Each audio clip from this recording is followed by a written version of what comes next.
Good morning, everyone. We are finally there. We are finally at the Colosseum, the very icon of Rome. And because I think of the Colosseum as the very icon of Rome, I've called today's lecture "The Creation of an Icon, the Colosseum and Contemporary Architecture in Rome."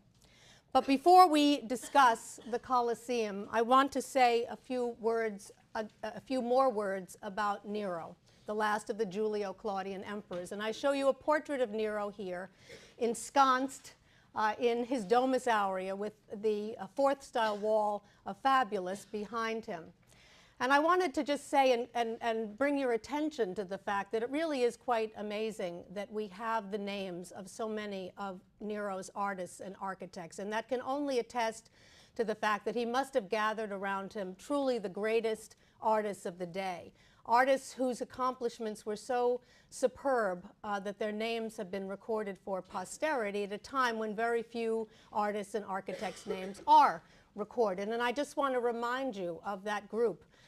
Think, of course, of the painter of Nero, the man who was responsible for painting the third-style walls of Nero's Domus Aurea, Fabulous himself, and who also appears to have been the innovator of the fourth style of Roman wall painting. There was also Zenodorus, who was the most famous bronze caster of his day, a Greek artist of great renown, whom Nero hired to make his colossal statue, the colossal statue, 125 feet tall, out of bronze, that depicted Nero in the guise of the sun god Sol, and a statue that was referred to as the Colossus. And lastly, but not least by any stretch of the imagination, were the two architects of Nero, Severus and Keller, Roman architects, we believe, Severus and Keller, who were responsible for the Domus Aurea itself, for all the architectural innovations and experimentations at the Domus Aurea, and it was they who, we believe, were the creators of the remarkable octagonal room, as I mentioned last time, probably the most extraordinary room we've seen thus far this semester, and one that's going to have lasting impact on later Roman buildings and complexes. So the octagonal room, and also I mentioned to you other things in the villa, including a banqueting hall with a revolving ceiling. So these men also great architectural innovators. So when Nero is forced to commit suicide in 68, we have to ask ourselves, what happened to those artists? What happened to those innovations after Nero was discredited? And I mentioned also last time that when Nero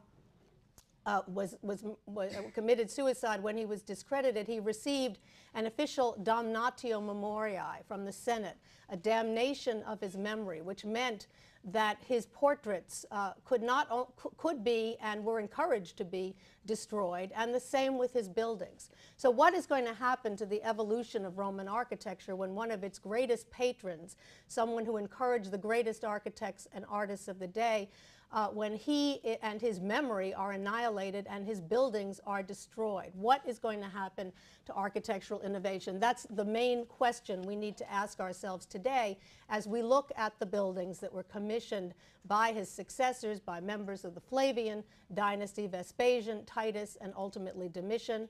We'll talk about Vespasian today, a bit on Titus, and then more on Titus and Domitian on Tuesday. What happens to these innovations when they begin to take over and when they begin to commission buildings? And we're going to see it's mixed. We're going to see a certain move back toward a conservative vision, but we're also going to see that Nero's innovations live on, and that's the most exciting piece of this particular Flavian puzzle, as we shall see. So we see again Nero here, and when Nero died in 68 AD, what happened was not only that he received a damnatio memoriae, but there were no other Julio-Claudians to succeed him, and Rome and the empire were plunged once again into a very serious civil war, a civil war that was as profoundly troubling as the civil war that had followed Caesar's death. Caesar's death, as you know, in 44 BC. And what emerged after this civil war, or during this civil war, was one of the most complicated and difficult years in Rome's history, the years 68 to 69, during which Rome had 4 emperors, not co-emperors, as Rome was to have much later in its history, but competing emperors in very quick succession, some of them holding on to power for only a few months. These men were Galba, G-A-L-B-A, whose portrait you see on a coin in the upper left, Galba, who becomes emperor right after Nero's death, and you can see him in a no-nonsense realistic portrait on that coin in the upper left. He is succeeded very soon after by a man by the name of Otho, O-T-H-O. You see him on the gold coin on the right, Otho, who saw Nero as a soulmate and had himself rendered very much with a Neronian hairstyle, as you can see. And then third, a man by the name of Vitellius, V-I-T-E-L-L-I-U-S, Vitellius, who seems to have had more chins than any other emperor in the history of Rome, as you can see in this wonderful portrait now in Copenhagen. And then ultimately Vespasian, V-E-S-P-A-S-I-A-N, Vespasian, who was the only one of these 4 who was able to hold on to power long enough to create a new dynasty. A new dynasty that he called after his family name. Flavius was his family name, the so-called Flavian dynasty. And fortune was on his side because he had 2 sons to succeed him, Titus and Domitian. And because he had 2 sons to succeed him, he was able to create a quite successful dynasty, as we shall see, that had lasting power. So this is our second main imperial dynasty, the Flavian dynasty, as opposed to the Augustan and Julio-Claudian dynasty. Now, Vespasian came to power in a civil war. And like Augustus before him, he recognized that although coming to power in a civil war could give you the authority that you needed to govern, it didn't give you the legitimacy. It was very important in the eyes of the Romans to have had an important foreign victory to give your dynasty legitimacy. Augustus came to power after his civil war with Mark Antony, but he looked to his victory over the Parthians in the eastern part of the empire to give his reign legitimacy. Vespasian does the same thing. He comes to power in a civil war. He beats back other Romans, so he has to look elsewhere for legitimacy, and he also looks east. He looks specifically to Judea, and he sends his son Titus in, to do war against Jerusalem, and Titus was victorious in the early 70s AD in this very important Jewish war that I'll have more to say about later today, and also especially on Tuesday. So Vespasian also with his son Titus, is a victor in a foreign war, and that becomes the basis of their right to rule, and we'll see references to those Jewish wars in their art, even in our conversation today. I also want to say, with regard to Vespasian, not only was he a great military strategist, but he also seems to have been an extremely shrewd politician, someone who recognized that you could use architecture in the service of ideology. And that's, in fact, what we're going to see him doing today. And he starts this from the very beginning of his reign. I go back here, too, and we'll look at it a number of times today. It really is going to loom large in today's discussion, the site plan of Nero's Domus Aurea that we looked at last time. And you'll remember the location of the Golden House of Nero up on the Esquiline Hill, the only part of it that still survives, the so-called Esquiline Wing, which you can see there. And here, the great artificial lake, the Colossus by Zenodorus, located over there. And you can see the way those are deployed in that 300 to 350 acres of area that Nero had his architects build up. Vespasian, as he thinks about how to move forward with architecture and to begin to commission buildings, The first thing that strikes him very wisely is he does not want to associate himself with Nero. In fact, he wants to disassociate himself with Nero, who has now been damned. But he looks back at the Julio-Claudians and he recognizes that there is some merit in linking himself with them, and quite specifically with Claudius, who was the best, in addition to Augustus, was the best of the more recent lot. And Claudius was made into a god at his death. So he looks to Claudius, and he notices the fact that there is a temple of Claudius that was begun on this very property by Claudius's wife, his last wife, Agrippina the Younger, the woman with the poisoned mushrooms, Agrippina the Younger, who also, you'll recall, was the mother of Nero. And Agrippina the Younger had begun, after Claudius's death and divinization, a temple in honor of Claudius. Nero, who had no particular affection for his mother, and as you'll remember, had her murdered, decided that he didn't want any part of her building project either, and put a stop to it, especially when he decided that he had other plans for this particular area of Rome, namely to build his pleasure palace. So Nero stops construction. He doesn't destroy the building, but he stops construction on it and just leaves it as it is. The light bulb goes on for Vespasian, and Vespasian says to himself, the best way that I can use architecture to make a connection, to make a link between myself and the Julio-Claudians, especially Claudius, is to finish the temple of Claudius that Agrippina began. And that's exactly what he sets out to do. And he does this at the very beginning of his reign. We give a date of AD 70 to the so-called Temple of Divine Claudius, or as it is often referred to, the Claudianum in Rome. And you see again the location of that Claudianum right here. Now, all that survives of this building today is its platform, and I'm going to show you some details of that platform in a moment. A tall, great platform like the platforms of the sanctuaries that we looked at earlier this semester, upon which the temple rested. All that survives is part of that platform. And what I show you first here is a restored view that comes from the Ward Perkins textbook, where you can get a very good sense of what this platform looked like. It was a two-storied platform, as I think you can see very well. It had barrel-vaulted chambers. It was made out of concrete, barrel-vaulted chambers made out of concrete.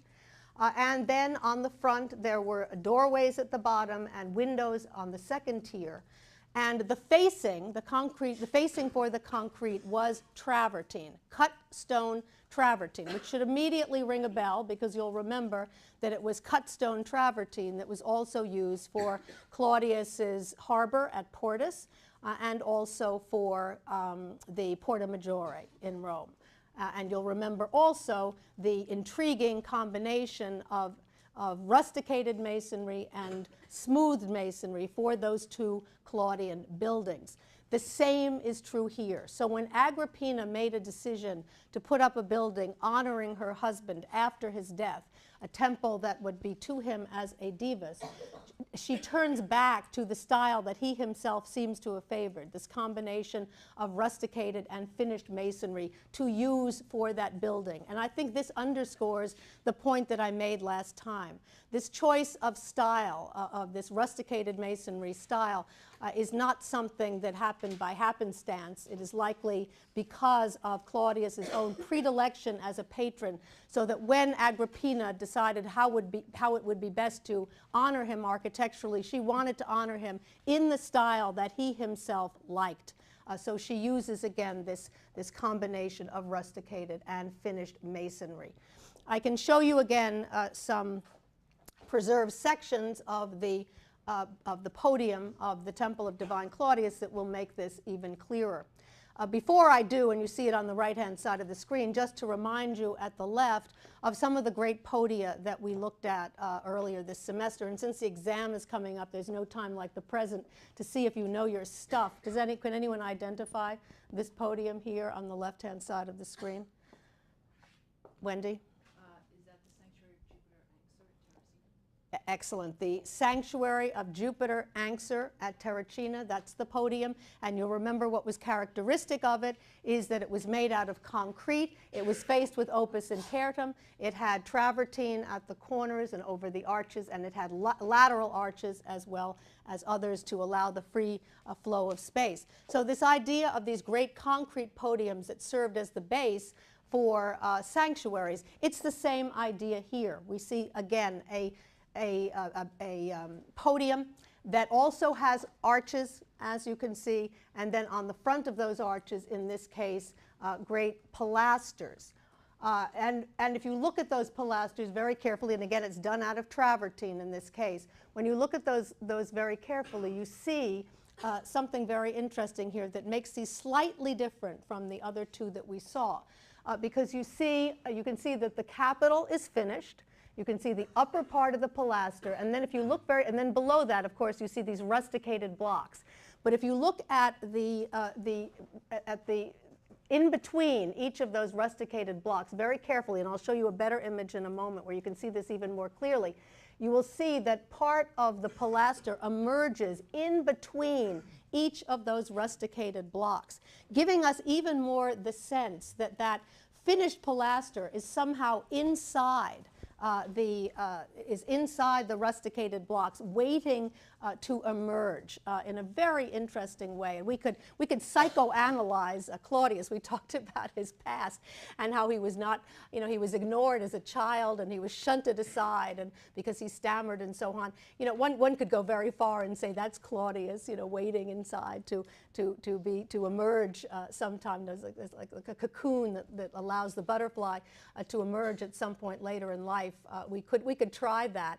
I don't know whether you would buy that, but I mean, it's one way in which one can think about this sort of thing. But clearly, whatever it meant, if it was just to point to his antiquarian interest, his interest in a more old-fashioned stone construction at this particular point, it does seem to have something to do with the particular personality of this particular patron.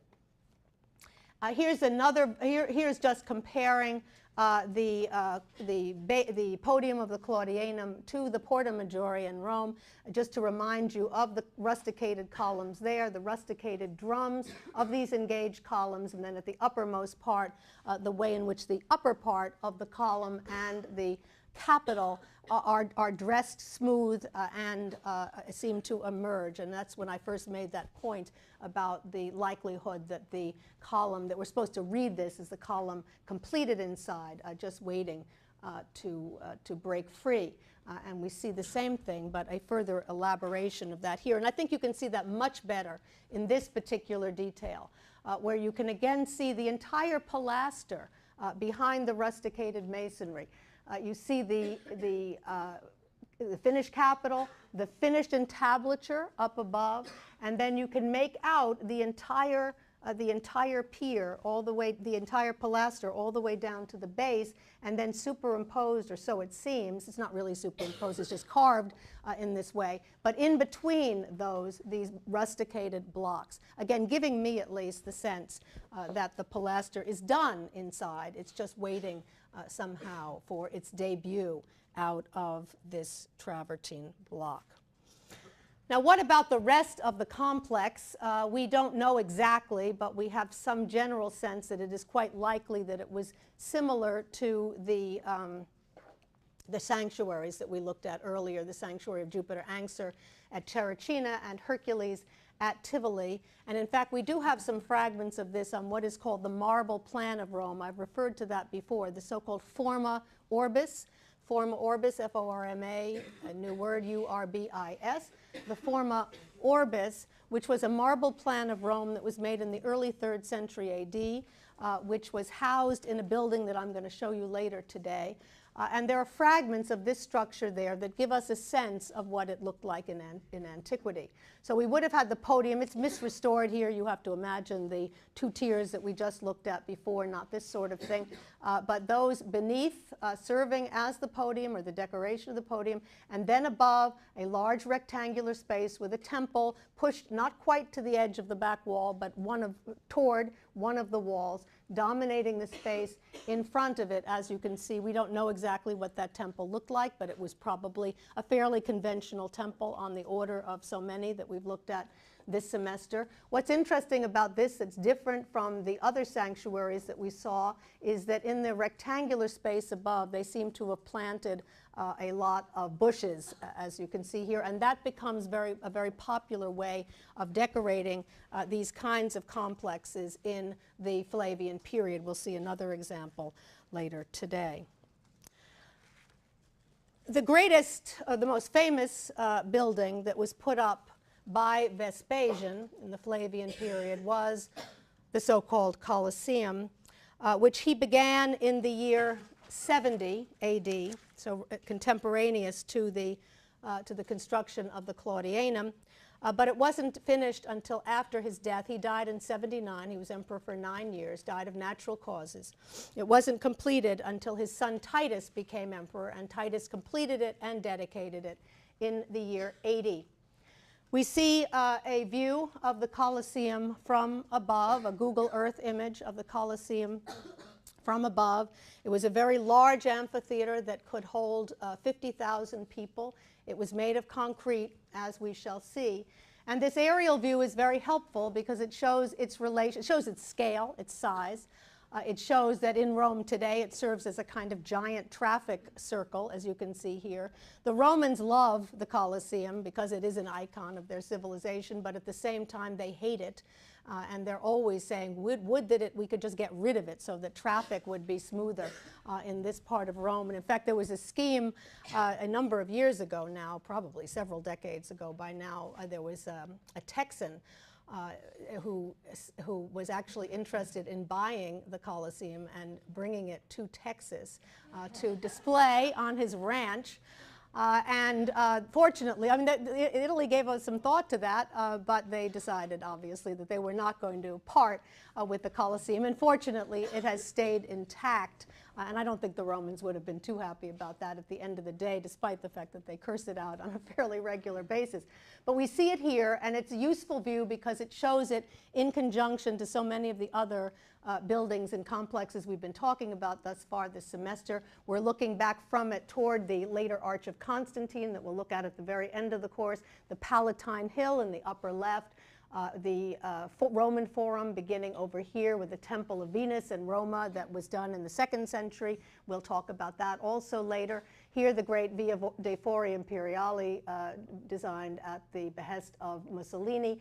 And on the right side, of course, the imperial fora with the Forum of Julius Caesar and the Forum of Augustus that we have also looked at this semester. So here you see it here, and then I'm going to show you once again the site plan of Nero, because it's important to know, one of the most important things to know about this monument is where it was sited. And where it was sited shows us again how incredibly shrewd Vespasian was when it came to establishing a political agenda and when it came to trying to court the favor of the public. He decided to raise, I mentioned this before, he razed to the ground Nero's Domus Aurea, destroyed it, despite the fact that it had been done by these great architects, despite the fact that it had revolving ceilings. Would have been a really cool place for him to live himself. Think about it, he and his dynasty. But he decided to raze it to the ground for political reasons, to discredit Nero, and he hoped to gain favor with the populace. And what he did smartly was to say, what am I going to do with this property? I'm going to return this property to the Roman people. I'm going to build on it something that they would really like to have. So what he does is he fills in the artificial lake, and he uses the area on which the artificial lake was originally located to build the Colosseum. He puts the Colosseum right on the location of the artificial lake. And the message is clear. What did the Roman people want more than anything else? They wanted an amphitheater where they could go, a large amphitheater where 50,000 of them could pack in and watch animal and gladiatorial combats. There is no better way to gain favor with the Roman populace than to build a building like this, and to build it on top of Nero's pleasurable artificial lake, pleasurable only for himself, was a huge coup. on the part of Vespasian. And we see that happening here and right in proximity to the temple of divine Claudius. Notice the fact also that the location of the Colosseum very close to the Colossus. The name of the Colosseum was really the Flavian Amphitheater, after the family name Flavius, the Flavian Amphitheater. That's how it was known in antiquity. But it came quickly to be known as the Colosseum, not because of its colossal scale, which is what most people think, but because of the Colossus, because of the statue of Zenodorus that stood nearby. And by the way, the other thing that Vespasian did was to have the features of Nero erased on that portrait and to make them into the more generic features of the sun god Sol himself. So the statue continued to stand, but it was fixed up. It was redone, remade, so that it would look like Sol and not like Nero.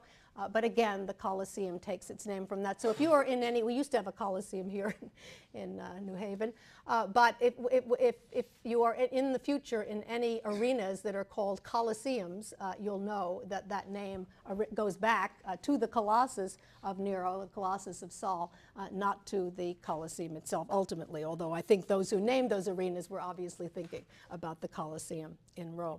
So the location of the Colosseum, extremely important, and a political statement on Vespasian's part. And we see this man, this emperor of Rome, Vespasian, very cleverly using architecture to further his own personal and political agenda. This view also, this plan, cross-section, and axonometric view that all come from Ward Perkins are also very helpful in us getting a sense of this building. And I think you can see very quickly that, like all other amphitheaters, it had an oval or an elliptical plan. It was built up with concrete, a series of barrel and annular vaults. And that elliptical plan included essentially radiating barrel vaulted ramps and passageways, and a series of annular vaulted corridors that provide lateral circulation and that are buttressed by the thrust of the seating.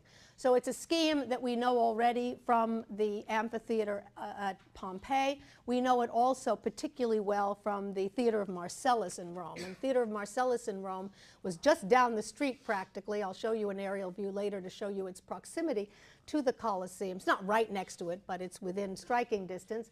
And clearly the experiments, the architectural experiments in the Augustan period at the Theater of Marcellus were very important in terms of this particular design. It basically follows the same general scheme. The major difference, of course, is that since the Theater of Marcellus was a theater, it was semicircular in plan, whereas amphitheater architecture is always elliptical in plan, and that is the case also for the Colosseum.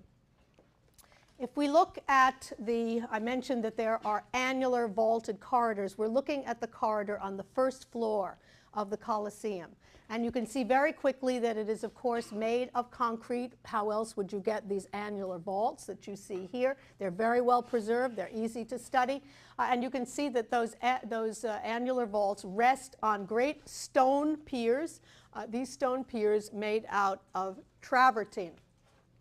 Again, you can see that extremely well in this particular view. That's the first floor. On the second floor, however, we see something entirely innovative, and that is the introduction of a new form of vault that we haven't seen before. This is the so-called groin or ribbed vault, spelled exactly as you'd think it would be, G-R-O-I-N, the groin vault or the rib vault. And you get, when you take two barrel vaults and make them intersect, the angles that you get create this kind of groin vault. And I show you a diagram here which makes that clear, I think, to you.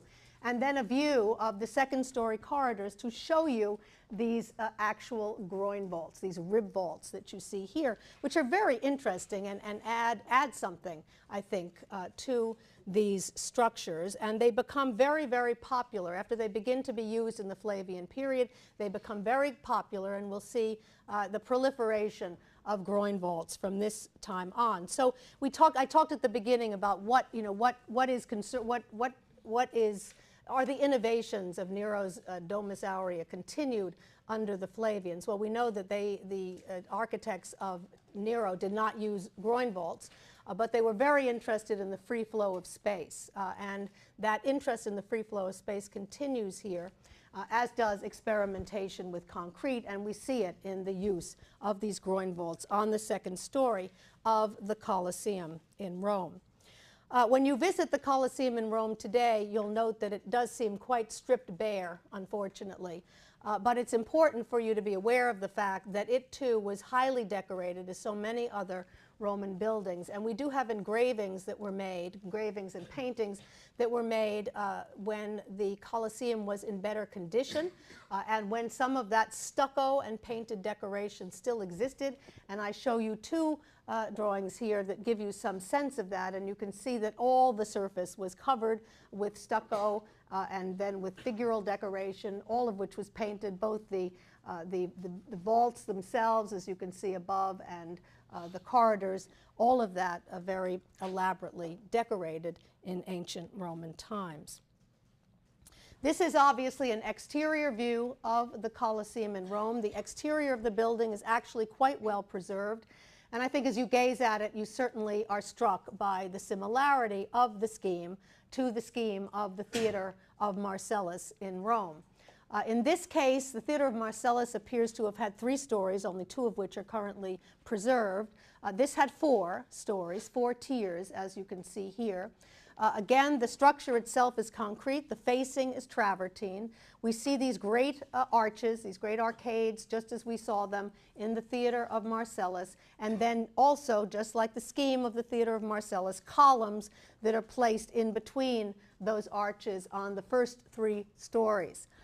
The columns in between those arches on the first 3 stories, just as the Theater of Marcellus, have no structural purpose whatsoever. They do not hold the building up as they would have in a Greek or Etruscan context.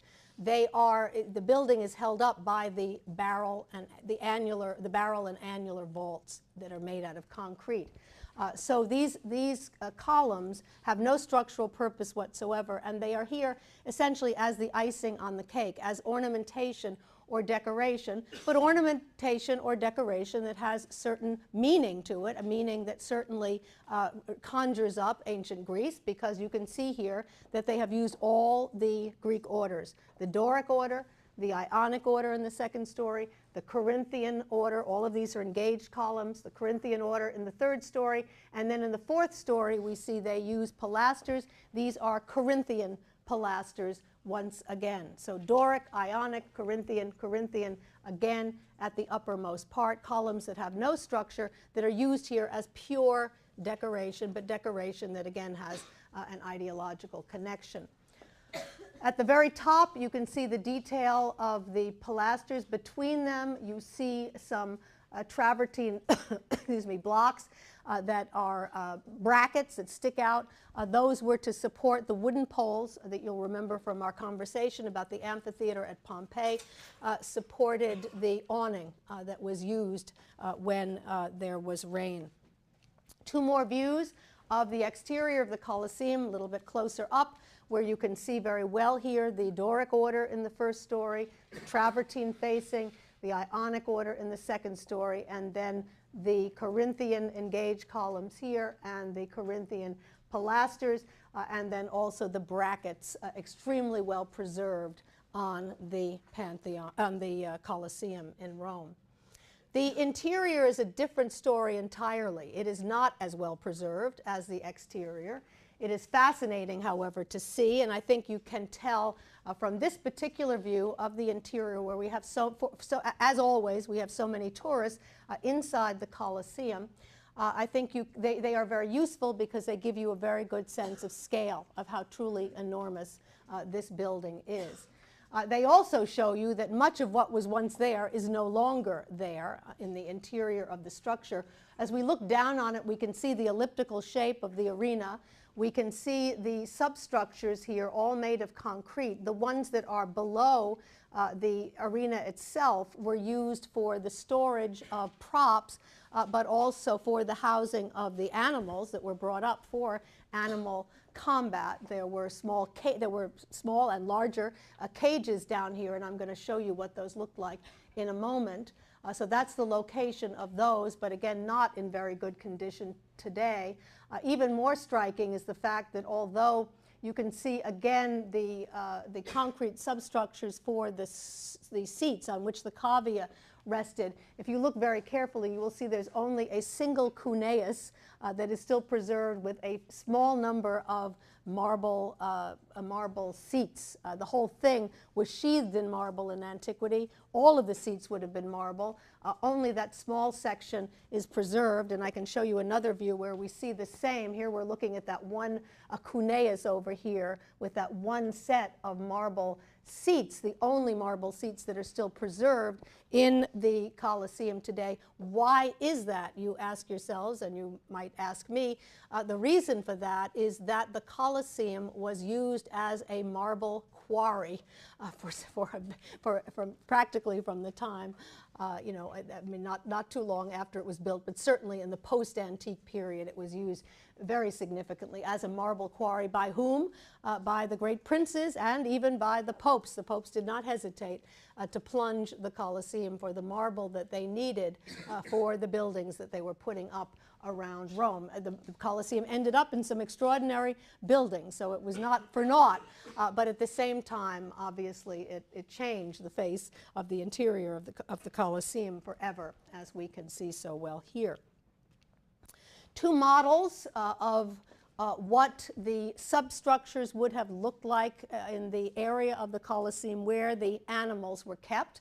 And they had a system of ramps and pulleys, and they took the animals up either up the ramps or by pulley from these cages. You can see they had metal grills in front of them, diverse animals kept down here below and then brought up when needed through openings in the floor, the pavement of the arena. The arena would have been paved with concrete. We have other examples of that elsewhere. I'm going to show you one today. And there would have been holes in that by which you could bring the animals up to the arena.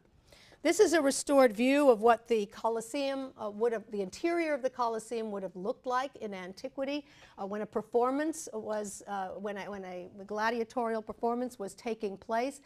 We see that what they did was they covered over the arena with some kind of ancient version of AstroTurf. They put trees, probably, I don't know, real or fake trees, not sure which, props that took the shape of mountains, as you can see here, and then the gladiatorial the animal combat would take place against that backdrop. You can also see the seats, the cavia, the wedge-shaped sections of those seats, the cunei, the 50,000 people packed in for this special event. And then at the uppermost part, you see the awning, or this particular artist's rendition of the awning. I think it's very amusing that the artist has rendered it like an oculus, which is pretty unlikely that it looked quite like that. But I guess that's a very Roman thing to do, so he did that. But it looked probably in antiquity quite a bit more like the awning that we saw in the painting in Pompeii that represented a characteristic awning for a Roman amphitheater. The Colosseum, extremely famous in its own day, continued to be famous in antiquity. I show you here a coin, the reverse of a coin of a boy emperor by the name of Gordian III. You see Gordian up there. The reverse of his coin in the early 3rd century AD, showing the Colosseum, so we certainly know from that it was still in good condition and being used in the 3rd century. We see the outside with its tiers of columns. We see something, an event going on inside. We see people in the seats, and we see those poles that supported the awning here. And most interestingly, we see the Colossus, which was clearly still standing also in the 3rd century AD, the Colossus in which the features had been changed from those of Nero to those of Saul with the rayed crown. It was very easy to do that because, as I had mentioned, Nero had been shown originally himself as Saul with the rayed crown. So all they had to do was change the features of the face. They could leave the crown, and that crown clearly still is still there in the 3rd century AD, but just again as a reminder that the Colosseum gets its name from that colossal statue that stood next door. And this one last view of the Colosseum This is a model, which you have on your monument list, a model that probably gives you as good an idea as any of what the exterior of the building looked like in antiquity. And I use it here to show you two things. One, that we do believe on the second and third stories there were statues placed in the niches beneath the arches. And this also shows you very well the way in which the wooden poles rested on the brackets, those wooden poles to serve to support the awning of the structure. Anything and everything goes on at the Colosseum. When I started going to the Colosseum more years ago than I want to say, the Colosseum was very easy to get into. You popped over there, you could walk in. It was in a flash, never a problem. It's become one of the greatest tourist sites in Rome, and in fact, a warning if you're going to be making your way. I think at least one of you mentioned to me spring break trip, but if you're going to be making your way to the Colosseum anytime soon or in the future, it's actually not a bad idea to go online. You can now go online and you can get tickets online for places like the Colosseum. You don't need it for most places, but for the Vatican, the Colosseum, the most popular, it's not a bad idea to get tickets in advance, because then you can go on the short line instead of the line that you're going to have to wait for hours to get in. But while you're outside, there's always something going on. This also never used to happen, but recently the Romans have gotten smart about realizing that everyone wants a photo op, and so they supply a host of gladiators outside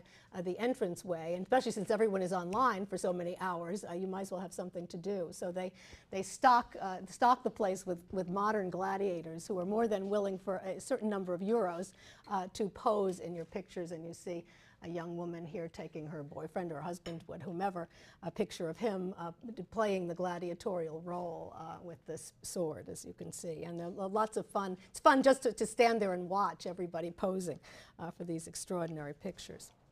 We saw that in the Colosseum, the substructures were very poorly preserved.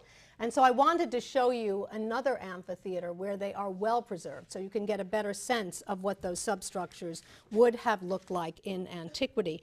And so I take us back south. We go down south to Campania once again, to a place called Pozzuoli. And Pozzuoli is very near to Baia, and near to Naples, and near to Pompeii and Herculaneum, and so on. A town that has one of the best preserved Roman amphitheaters from the ancient Roman world.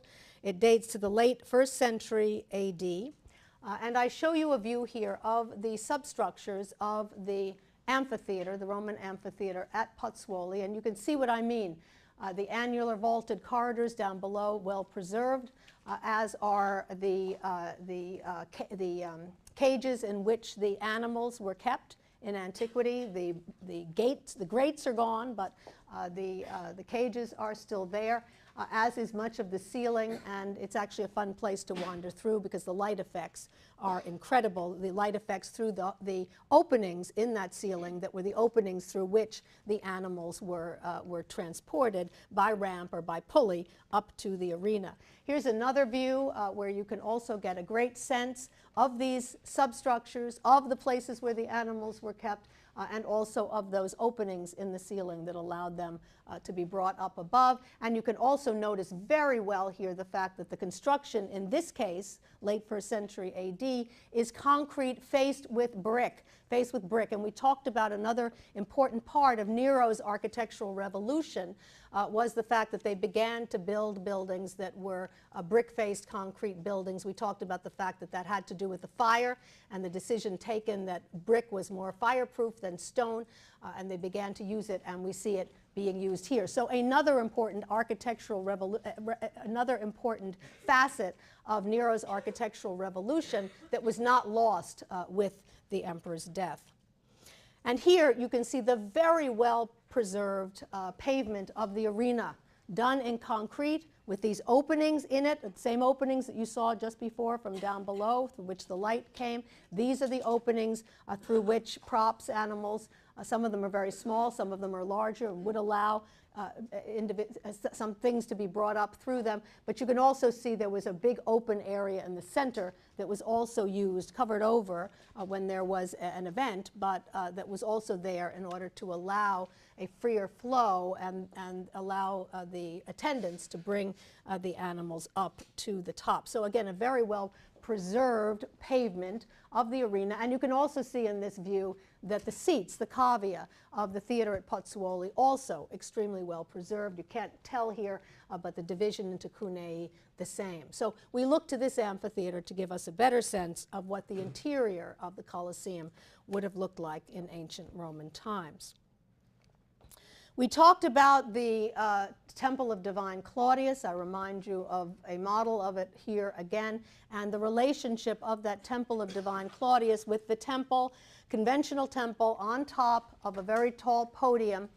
The fact that that looked back to the architectural experiments very early on, 2nd to 1st centuries BC, at the sanctuaries of Jupiter Anxur at Terracina and of Hercules Victor at Tivoli. It was that kind of thing that was being looked back to. And it's interesting to see that it was that same plan, that idea of a great open rectangular space with a temple as part of it, that was used, and with the temple put along one of the longer ends, that was used by Vespasian for his own forum in Rome, the so-called Forum Pacus. It's sometimes referred to as the Templum Pacus because we're not actually sure how it was used. We don't think it was actually used as a typical forum with shops and a law court and so on, but may have been used in a different way, and I'll speak to that in a moment. So we don't quite know what to call it, and we call it either the Forum Pacus or the Templum Pacus.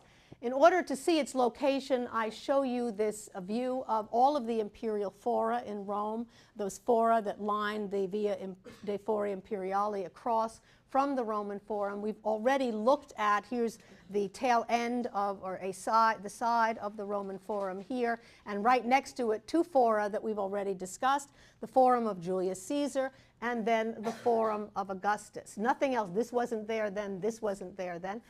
But Vespasian decides to build a forum himself in close proximity to the Forum of Augustus. In fact, it's interesting to see that it faces, the temple is actually on this end, so in a sense it faces the Forum of Augustus. So another smart strategic move on the part, a smart political move on the part of Vespasian to associate himself not just with Claudius, a good emperor who was divinized, but also with Augustus, the founder of the Julio-Claudian dynasty and the first emperor of Rome. So to build his structure facing that of Augustus's, his temple facing that of Augustus's.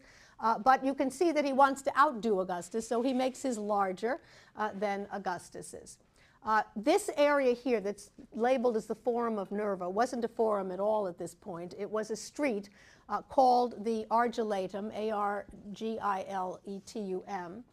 And that street, the Argiletum, and you can see it labeled up there, that street led into a part of Rome, a residential area of Rome that I've referred to before, called the Subura, S-U-B-U-R-A.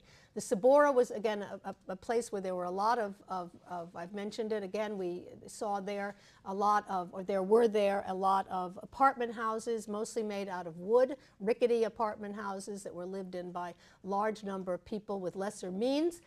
And there were consequently always fires there, and you'll remember that Augustus's architects had to build that large precinct wall out of Peperino to protect the temple of Mars Ultor from the fires that used to break out all the time in the Subura. So you have to imagine this as a street in between the Forum of Augustus and Vespasian's Forum Pacus in ancient Roman times.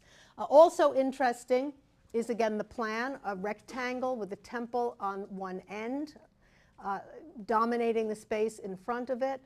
You can see that there are columns all the way around. There are these alcoves that open off the center space, and you can see they're screened from that center space also by columns. We know that some exotic materials were used here, marble that was brought from other parts of the world. We saw that beginning already under Nero, bringing marble from Asia Minor and and Africa and Egypt and so on for his buildings. That also continues under the Flavians, so another Neronian innovation that remains important. We see it here. We see red granite columns used for the colonnade. We see yellow columns from Africa used for the columns that screen these alcoves from the larger space. And then we see white marble for the rest. So this combination of imported marbles used for the Forum Paucis in Rome. The Forum Paucis no longer survives. You can't see any of it today. We do know its location, though, and we do have a good sense of its plan, once again, from the so-called Forma Orbis, from this marble map of Rome that has a few fragments of the Forum Paucis. You can see one fragment here, and then a third fragment up there. And those fragments are enough, when we look at those, study those, and compare those to other buildings to allow a very accurate reconstruction. It tells us the shape of the temple, and it shows us without any question, because one of the fragments includes lots of this, that this too, like the Claudianum in Rome, had bushes in as a kind of garden that decorated the center of the structure. So bringing the country, in a sense, into the city for these incredible complexes. This is a restored view, and you see it also on your monument list, of what the Forum Paucis would have looked like in antiquity. A quite severe facade, as it seems, with a number of entranceways. The temple pushed up, in fact, not only pushed up against the back wall, but part of the colonnade that flanks it on either side. You can see the red granite columns. You can't see the yellow columns that would have been further in, screening the alcoves from the colonnade. You see an altar right in front of the temple. You see the bushes that were part of the plantings that made this look like a kind of garden complex in front of the temple. We don't actually know if it was used as a temple. We have no divinity that's been associated with it. We actually think it may have been used as a museum, and I'm going to say more about that in a moment. Here's another reconstruction. This one is from Ward Perkins. You can see that it is roughly the same as the other, with one exception, and that is it shows an entranceway that's made up of 3 doors and a number of columns. This was thought for a very long time to be the case, that there was an elaborate entranceway with columns and projecting entablatures, the sort of thing that we haven't seen yet in built architecture, but we did see in second style Roman wall painting. But that idea has been discredited, and now people believe it is much more likely that the facade was very plain. The reason that this idea came to the fore is that eventually, when the Argulatum was filled in with a forum by Vespasian's second son, Domitian, Domitian did build a forum that is in part preserved, and which we will look at next week, I believe. But that forum had on the walls a series of columns with projecting entablatures. So, and that does still exist now, or part of it does still exist. So I think that's what originally gave archaeologists the idea that that was there before and was part of Vespasian's complex, but that seems not to have been the case, and the reconstruction that you have on your monument list is the one that you should go by. Let's get back to the whole point about the museum, whether this served as a kind of museum in the time of the Flavian emperors. I mentioned the great victory that Titus had over Jerusalem. A victory, at least from the Roman point of view, was great. Obviously, it was not great for Judea, because the area was taken over by the Romans, and the famous Jewish temple was destroyed. And Titus also did not hesitate to ramble through with his men, with his soldiers, go through the temple and pick and choose what he wanted to bring back to Rome as spoils. He took the great 7-branched candelabrum from the temple. He took the Ark of the Covenant from the temple. He took a whole host of other items from the temple, and he brought them back to Rome as trophies. And we see this famous scene on the Arch of Titus, an arch that Domitian put up in honor of his brother, and we'll look at that on Tuesday. The Arch of Titus has a scene that depicts the Roman soldiers bringing the 7-branch candelabrum and a table with other objects on it from that temple back to Rome, and parading with those through an arch. Those spoils, we know, were placed by Vespasian, by his father, with whom he shared a joint triumph because of this victory over Jerusalem. It was placed in the Forum Pacus once that was built. So it was in part a place where he could display the spoils of war because of the fact that the legitimacy that he gained through this conquest was so important to his dynasty, to the right of his dynasty to rule, and to the right of his sons to rule after him. So he wants to make that point clear, but again, he's very shrewd politically, and he also wants to make sure that the people have access to this. He wants to remind them when Nero was emperor of Rome, he had things in his villa that he would never have dreamed of sharing with you. You weren't able to come in and dine there and have petals and fragrances fall on you while you dined. You were not allowed into this space. But now you can come to the Colosseum and you can go to this museum. And while you're in the museum, you might as well look at these great spoils that I captured from Jerusalem that bring credit to me and legitimacy to my dynasty. He also took, what's also interesting and makes this more museum-like, is that he also took some of the statuary that Nero had stolen from Greece when he went there to compete in those Olympic Games and so on, that he had stolen from Greece and elsewhere, and put it up in his villa. He also put those in the museum and opened that collection also to the Roman people. And we even know some of the statues that were there, that were taken from Nero's Domus Aurea and put into this museum. One of them was a famous cow, a cow that had been done by the well-known Greek artist Myron, M-Y-R-O-N, the cow of Myron. And the second was an image, a sculpted image. We're not sure, I don't think we know whether it was in marble or bronze, the original, but an image of a reclining Nile River who was surrounded by 16 kids who were running around up and down on top of him and around him. Another famous statue that was in Nero's possession that gets put into what appears to have been a very important museum. You see here another an excellent Google Earth view, aerial view of part of the Roman Forum. The Colosseum, of course, is way over here. And we can see the central part, or part of the central part of the Forum. We're looking back toward the Victor Emmanuel Monument. We're looking back toward the Campidoglio, as redesigned by Michelangelo, the oval piazza. And in fact, here we can even see in the upper left the Theater of Marcellus. So you can see that the Theater of Marcellus was basically in a diagonal dialogue, in a sense, with the Colosseum that was located back over here. The reason that I show this view to you now is to point out also the tabularium, which we've already looked at, the archives that's on the back of the senatorial palace redesigned by Michelangelo. But right in front of it, there was a temple that was put up in honor of Vespasian at his death by his son Titus.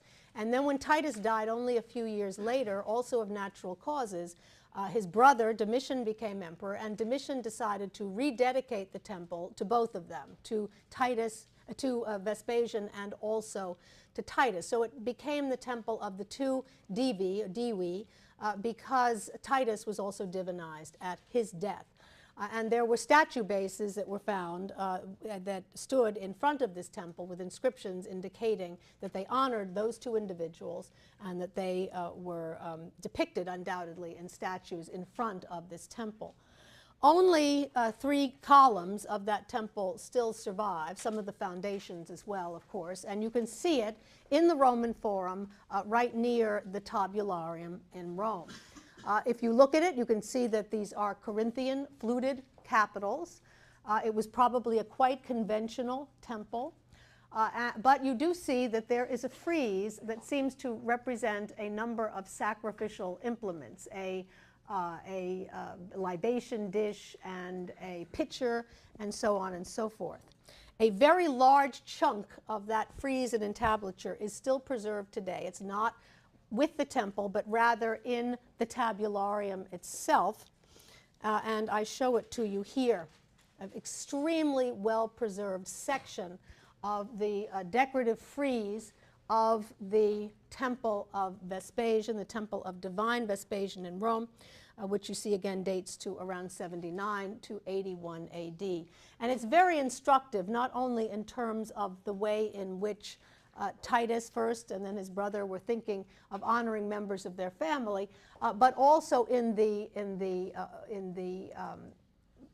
incredible, in how ornamental this is. I mean, that this is decoration that is more richly textured than any that we've seen thus far, and also more richly undercut. The artists are beginning to use the drill to create very deep shadows among the decorative motifs to make them stand out even more.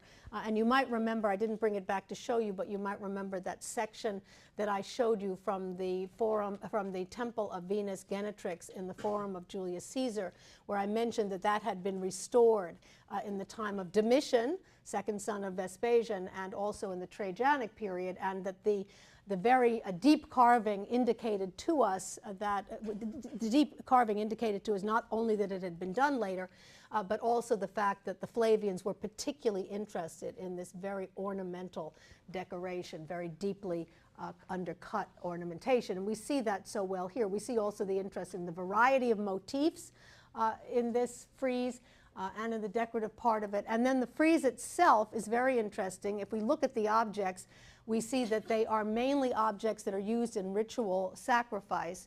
We see the skulls of bulls, just as we saw them in the inner precinct of the Areopagus, one on either side. We see a libation dish. We see an axe over here.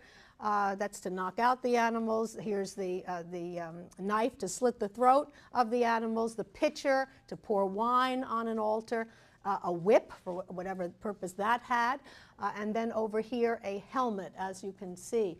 So all of these implements that were used in sacrifice, regularly used in sacrifice, arranged like a still life against a blank background. And I don't know about you, but when I look at this, I am reminded of some of fourth style Roman wall decoration, of the still life paintings that we saw in the third and the fourth style, where you have individual objects against a blank background, and also the decorative nature of this conjures up some of the decoration that we see, the profusion, the almost overly decorative element of fourth style Roman wall painting. And since this dates to 79 to 81, and you'll remember the fourth style is 62 to 79 at Pompeii, but we know that the fourth style continued on. It was the fourth style that was the most popular style post 79, obviously not in Pompeii or Herculaneum, but elsewhere in the Roman world. So this very much in keeping. We're seeing in architecture something very much in keeping vis-a-vis decoration as we see in fourth style Roman wall painting. The last monument that I want to show you today is in many respects the most important. That seems like a strange thing to say, because what could be more important than the icon of Rome, the Colosseum? But when we think about it, the Colosseum was actually a fairly conservative building, right? I mean, it goes back to the amphitheater at Pompeii in its general plan, and it is quite similar to, in fact very similar to, the theater of Marcellus, which was done at the time of Augustus. And Augustus was trying to connect his reign to that of Periclean Athens and was using stone construction. And the Colosseum is of stone construction, although it also, of course, makes use of annular vaults made out of concrete, and also innovates with the new groin vaults. But for all intents and purposes, a relatively conservative building at this time, the Colosseum was. The building that I'm now going to show you was not that way at all, even though it's a building that is much less well known than the Colosseum, and it also doesn't exist any longer, unfortunately. And those are the Baths of Titus, a very important structure for us. The Baths of Titus, the Thermae Titi, the Baths of Titus, that date to AD 80, right smack in the middle of Titus's brief reign of 79 to 81. They were put up in Rome, and they were put up in Rome, not surprisingly, you know the narrative here, not surprisingly on that land that had earlier been expropriated by Nero. Another instance of the Flavian emperors giving back to the people. You've given them a museum, you've given them an amphitheater, And now you're going to give them a bath. Next to an amphitheater, the bath is what they wanted most of all, a place where they could go to bathe, but also hang out with their family and friends. So again, giving back to the people what they wanted. Wise, shrewd political move on the part of Vespasian, being followed by his equally shrewd son, Titus. The location of the baths of Titus was next to, actually what you see here on top of the Golden House is actually the plan of a later bath, the baths of the Emperor Trajan, which we'll look at in the future. But the smaller baths of Titus were put to the, I believe it was, the west of the Esquiline wing of the Golden House, right just between the Golden House and where you see Esquiline written up there was the location of the baths of Titus.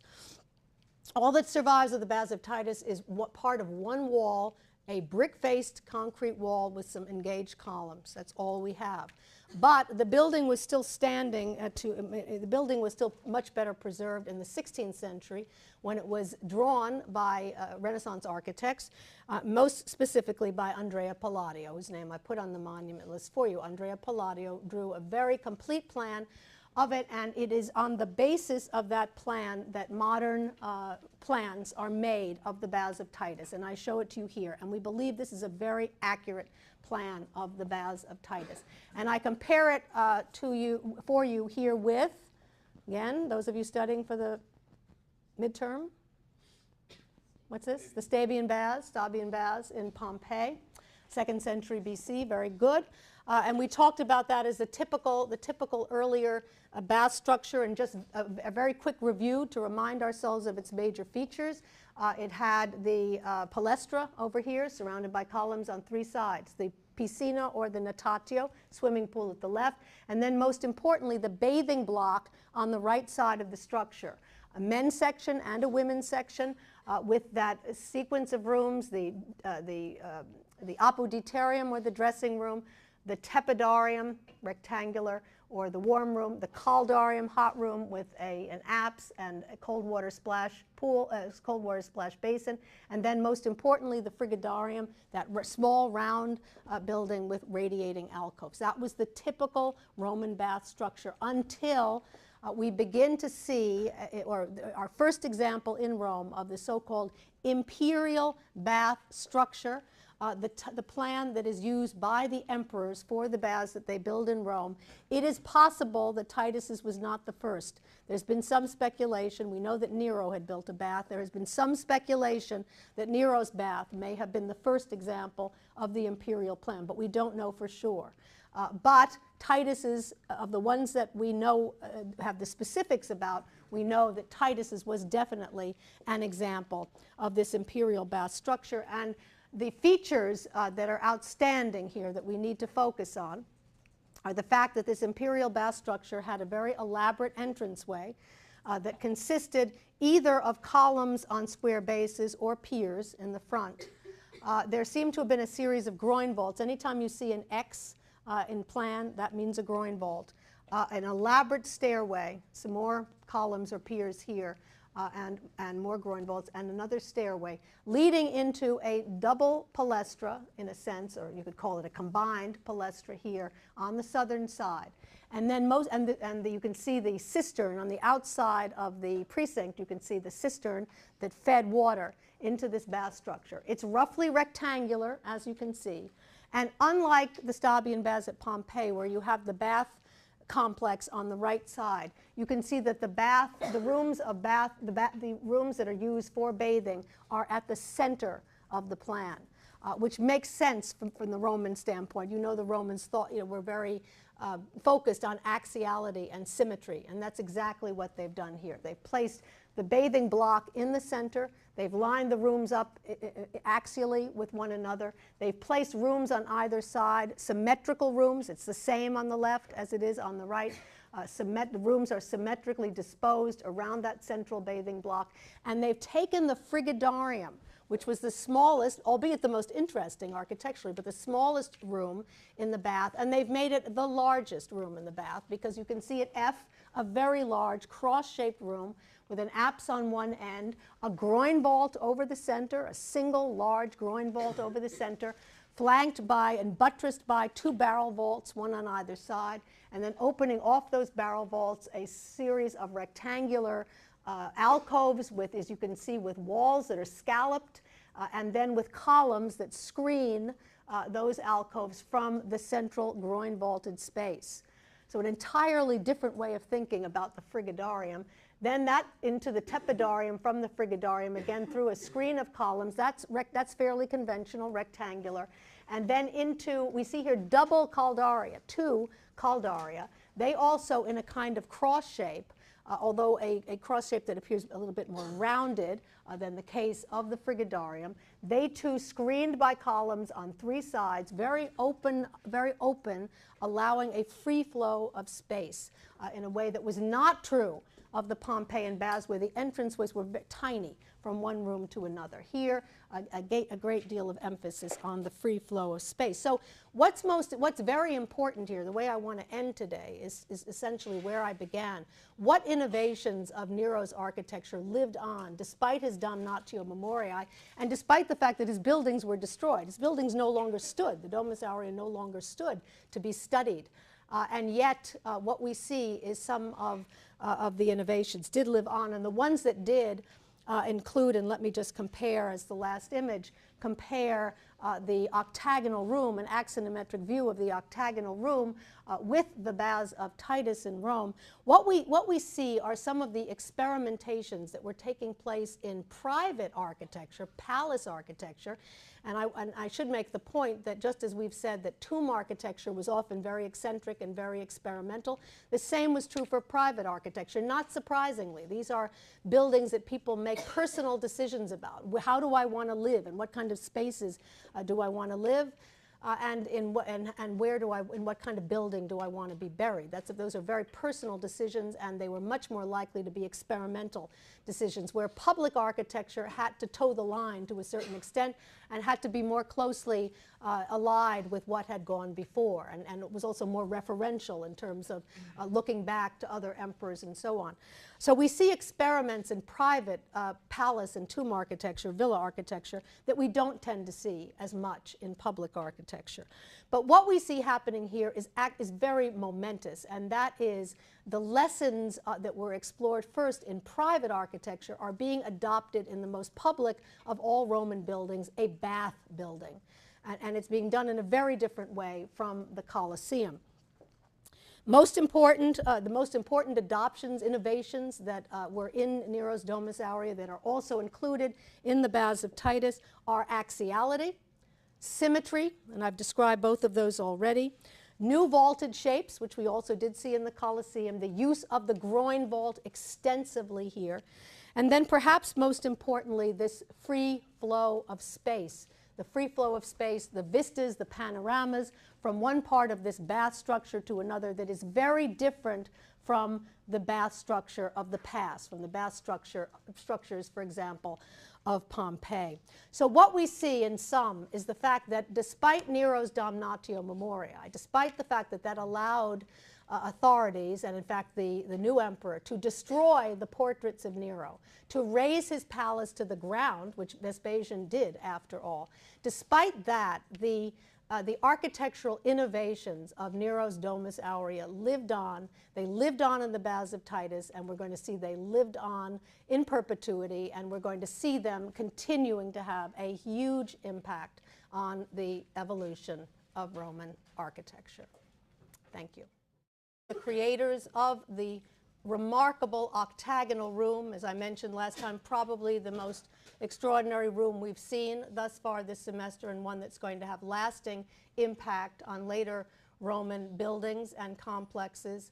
So the octagonal room, and also I mentioned to you other things in the villa, including a banqueting hall with a revolving ceiling. So these men also great architectural innovators.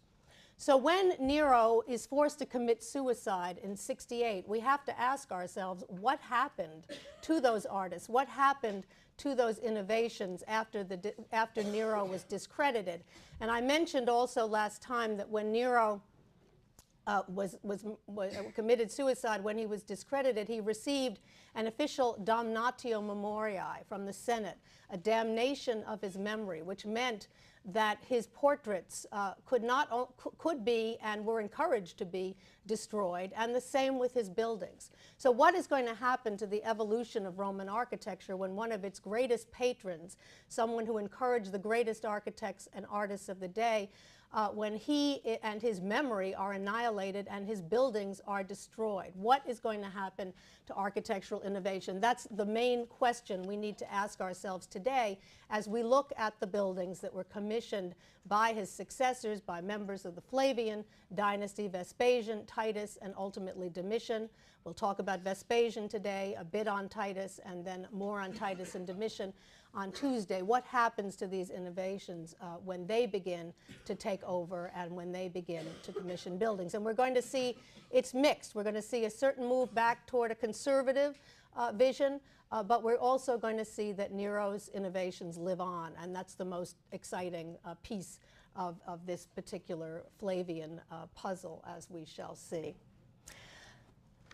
So we see again Nero here, and when Nero died in 68 AD, what happened was not only that he received a damnatio memoriae, but there were no other Julio-Claudians to succeed him, and Rome and the empire were plunged once again. Those are deployed in that 300 to 350 acres of area that Nero had his architects build up. Claudius, Vespasian, as he thinks about how to move forward with architecture and to begin to commission buildings, the first thing that strikes him very wisely is he does not want to associate himself with Nero. In fact, he wants to disassociate himself with Nero, who has now been damned. But he looks back at the Julio-Claudians and he recognizes that there is some merit in linking himself with them, and quite specifically with Claudius, who was the best, in addition to Augustus, was the best of the more recent lot, and Claudius was made into a god at his death. So he looks to Claudius, and he notices the fact that there is a temple of Claudius that was begun on this very property by Claudius's wife, his last wife, Agrippina the Younger, the woman with the poisoned mushrooms, Agrippina the Younger, who also, you'll recall, was the mother of Nero.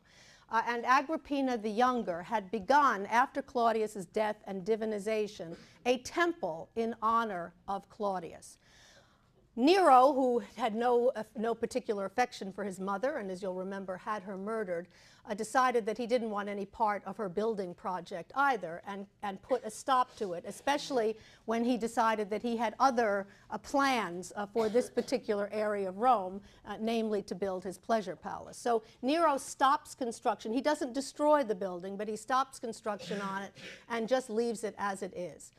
The light bulb goes on for Vespasian, and Vespasian says to himself, the best way that I can use architecture to make a connection, to make a link between myself and the Julio-Claudians, especially Claudius, is to finish the temple of Claudius that Agrippina began. And that's exactly what he sets out to do. And he does this at the very beginning of his reign. We give a date of AD 70 to the so-called Temple of Divine Claudius dynasty. Now, Vespasian came to power in a civil war. And like Augustus before him, he recognized that although coming to power in a civil war could give you the authority that you needed to govern, it didn't give you the legitimacy. It was very important in the eyes of the Romans to have had an important foreign victory to give your dynasty legitimacy. Augustus came to power after his civil war with Mark Antony, but he looked to his victory over the Parthians in the eastern part of the empire to give his reign legitimacy. Vespasian does the same thing. He comes to power in a civil war. He beats back other Romans. So he has to look elsewhere for legitimacy, and he also looks east. He looks specifically to Judea, and he sends his son Titus in, to do war against Jerusalem, and Titus was victorious in the early 70s AD in this very important Jewish war that I'll have more to say about later today, and also especially on Tuesday. So Vespasian also, with his son Titus, is a victor in a foreign war, and that becomes the basis of their right to rule, and we'll see references to those Jewish wars in their art, even in our conversation today.